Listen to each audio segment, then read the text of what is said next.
నమస్తే అండి. అసలు రాజకీయాలలో మేము ఉండము, రాజకీయాలకు స్వస్తి చెప్పేస్తాము, రాజకీయ సన్యాసం తీసుకుంటున్నాము, జగన్ని కూడా వదిలేస్తాము అన్నా సరే ఇప్పుడు ఉన్నటువంటి పరిస్థితుల్లో మిమ్మల్ని విడిచిపెట్టరు, వదిలిపెట్టరు.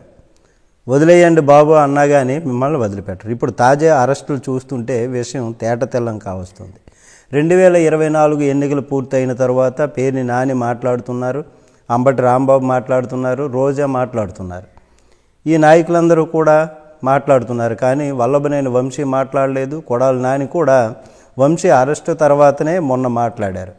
ఎందుకనంటే మనకెందుకు, దూరంగా ఉందాము, ఇంత వ్యతిరేకత పార్టీకి వచ్చింది, జగన్ మరలా గెలుస్తాడో లేదో మనకెందుకులే అని వాళ్ళు మౌనం వహించారు, సైలెంట్ అయిపోయారు.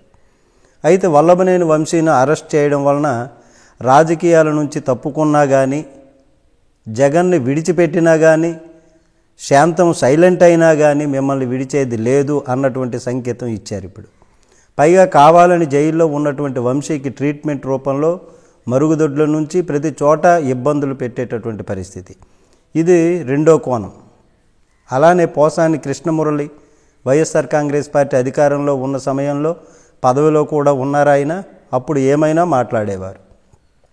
వైఎస్ఆర్ కాంగ్రెస్ పార్టీ ఓడిపోగానే ఒక్కసారిగా రాజకీయాల నుంచి నేను తప్పుకుంటున్నాను, రాజకీయాలకు దూరంగా ఉంటాను, రాజకీయ సన్యాసం చేస్తున్నాను అని ప్రకటించారు ఆయన.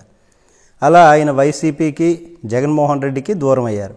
అట్లాంటి మనిషిని కూడా వదలకుండా, రాజకీయాలకు దూరంగా ఉంటూ వస్తున్నటువంటి మనిషిని కూడా విడిచిపెట్టకుండా ఇంటికి వెళ్ళి మరీ అరెస్ట్ చేసి తీసుకురావడం చూస్తే, మీరెక్కడున్నా వదిలిపెట్టము, ఎక్కడున్నా సరే వేటాడతాము, వెంటాడతాము అన్నటువంటి సంకేతం ఇచ్చారు.